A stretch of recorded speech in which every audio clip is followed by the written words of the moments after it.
The dinner room was cold, though the heater hummed quietly. Plates clinked softly as voices filled the space with forced laughter. I sat stiffly, my hands trembling under the table, hiding the watch I had worn for years, the one that cost more than anyone here guessed. Then my brother's careless words cut through the chatter. They called me broke, laughed at my failed attempts. I looked down at my wrist. The watch gleamed under the dim light. For a moment, silence fell, and in that quiet, something inside me snapped. I am Emily. I work as a civil engineer, a job that I love, even if it doesn't bring me the recognition I deserve. My apartment is simple but tidy. Blueprints stacked neatly on my desk, a faded photo of my late mother pinned to the wall, smiling like she believed in me even when I doubted myself. Every morning I wake early, drink black coffee while watching the city awaken outside my window. The streets are noisy, messy, but alive, just like me. At work I'm careful. My hands shake a little before big meetings, but I speak with quiet confidence. I have been trusted with important projects, roads, bridges, but my ideas often get pushed aside, credited to louder voices. Still, I keep my head down. At lunch, I sit alone on the rooftop garden, feeling the sun on my face and reminding myself that I am here for a reason. At home, I avoid family calls. They don't understand what I do, or why I'm not married yet. At least my cat, Leo, listens without judgment. But tonight, at the family dinner, they made it clear I am a failure. The watch on my wrist isn't just a timepiece. It is the quiet proof of years they refused to see. For years, I was the reliable one, the oldest daughter who carried the family's hopes and dreams on her shoulders. I graduated top of my class, earned scholarships, and worked overtime while my younger siblings wasted time. I paid for my own tuition, sent money home when I could, and stayed quiet when others took the credit. The betrayal started small. At work, my ideas were quietly shelved. A colleague would mention a project I designed as if it was theirs. I reminded myself it was just office politics. But the real pain was at home. My parents treated me like a disappointment because I wasn't like my brother, loud, confident, always surrounded by friends. I remember one evening standing in front of the mirror trying to smile, wiping away tears no one would see. My phone buzzed with unread messages from my sister. An invitation to a family party I wasn't truly welcome at. Then came the full betrayal. At the company where I poured my soul, I was told I was being passed over for a promotion again. The manager, a man I once trusted, said I wasn't team material. He handed the role to my colleague, the same person who had taken credit for my work. My heart sank deeper, but I kept working. Then my family dinner, the final blow. The laughter about my failures, the casual insults that made me feel invisible, worthless. It was the moment I understood I had been erased from two worlds, the workplace and my own family. But I wasn't ready to disappear. Not yet. The room was thick with tension. My father's booming laughter filled the space as my brother mocked me again. I forced myself to smile, but inside I felt every word like a punch. My sister glanced at me, eyes flickering with something I couldn't read. Then, in the middle of the table, my brother leaned forward and said, "How do you even afford that watch, Emily? I thought you were broke." The room paused.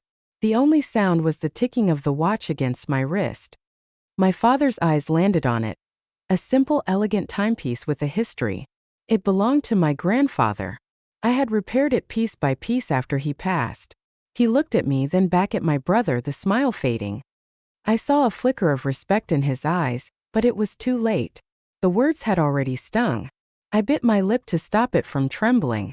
Inside, my thoughts raced. They don't see me. They see what I'm not what I am.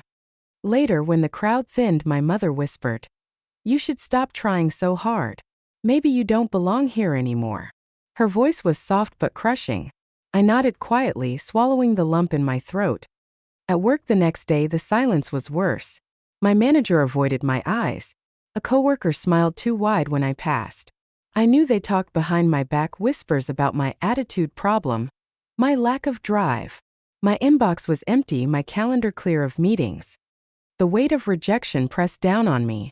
I was invisible in the room full of people who once counted on me. I felt small, broken, but something deep inside burned quietly. I could not let this be my story. 5. Inner fire, 280 words. That night, sleep refused me. I lay awake, tracing the cold watch on my wrist with trembling fingers. The room smelled of rain, wet pavement and earth seeping in through the cracked window. I remembered my grandfather's words spoken softly when I was a child. Strong isn't loud. It's steady like the ticking of a good watch. I pulled out a dusty box from under my bed. Inside were letters, notes, and blueprints I had never shown anyone. I read an old journal entry, words written in hope and pain. I am more than what they see. I am the sum of my own choices, not their judgments. A flashback played in my mind, my first day at the company, the pride in my chest, the smiles of encouragement. The cold rejection that followed didn't erase the fire inside me. I clenched my fists, breath quickening. This wasn't defeat. It was fuel. I whispered to myself, I will not let them erase me. The betrayal stings, but it does not define me. I will show them who I am without shouting, without breaking their rules. The quiet resolve settled over me like a second skin. This was not just about a watch or a promotion, it was about reclaiming my story. The next steps were unclear, but the direction was certain. The next morning, I hesitated outside my manager's office. I wanted to demand answers but stopped. Instead, I sat at my desk and drafted a letter, calm, clear, fact-based, explaining my contributions. But as I read it again, fear gripped me. What if it made things worse? I deleted the draft. Days passed. I started quietly collecting proof, old emails, project reports, voice notes. Each piece was a small victory. One evening, I found an email thread where my colleague acknowledged using my design but took credit anyway. My heart quickened. I sought out a former teammate who had left the company. Over coffee, they confirmed they had witnessed the credit theft but stayed silent out of fear. Encouraged, I felt the pieces coming together. But the path was not smooth. A friend warned me, urging me to move on. Sometimes silence is safer. Another day, I confronted my colleague, but the conversation ended with a cold refusal and a warning to stay in my lane. I was tired. Doubts crept in. Was it worth it? Yet every time I looked at the watch, I felt a surge of strength. This was about more than me, it was about truth. Slowly, I learned to be methodical. I organized everything, planned carefully. No outbursts, no accusations without evidence. Just facts. The journey was long, marked by hesitation and small setbacks, but each step made me stronger, more certain. I was ready. The day arrived quietly. The company held a routine meeting in the conference room where I once sat in silence. This time I stood at the front, calm and steady. I presented the email threads, project timelines, and testimonies on the screen behind me. The room grew silent. Colleagues exchanged looks. My manager's face drained of color. My colleague, caught in the truth, avoided eye contact. I spoke plainly. This is my work. The credit was taken without acknowledgement. Trust was broken. I asked for recognition, not revenge. A senior executive nodded, stepping forward to praise my contributions openly for the first time. The room filled with quiet applause, genuine and earned. My manager offered no defense, just silence.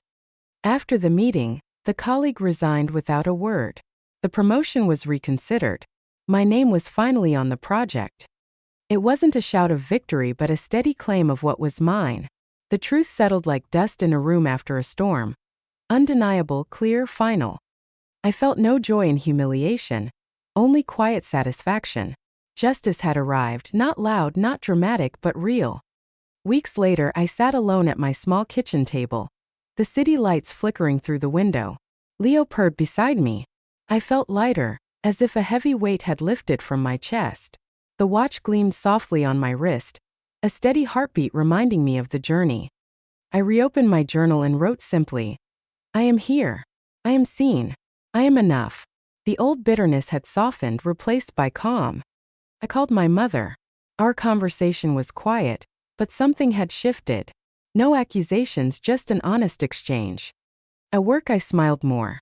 I joined the rooftop garden lunch with colleagues who now looked at me differently, not with pity or doubt, but respect. The wounds of betrayal still lingered, deep scars beneath the surface, but they no longer bled. I watered the dying plant on my balcony, a small act of hope. That night, I cleaned the apartment meticulously, organizing every paper and photo. I took down a faded family portrait that reminded me of past pain and replaced it with a new picture. My grandfather's watch, resting on my palm. The silence in the room was full, not empty. I was no longer invisible. I learned that justice is not always loud or swift. Sometimes it is quiet and patient, like the slow, steady ticking of a watch that refuses to stop. Betrayal can break the heart, but it cannot erase the soul. True strength is claiming your story, piece by piece with calm determination. It is knowing your worth even when the world doubts you. And it is choosing truth over anger, dignity over rage. If this story moved you, subscribe for more stories about quiet triumphs and the power of resilience. Like a watch keeps time without applause, so can we keep moving forward, steady and sure, no matter the silence around us.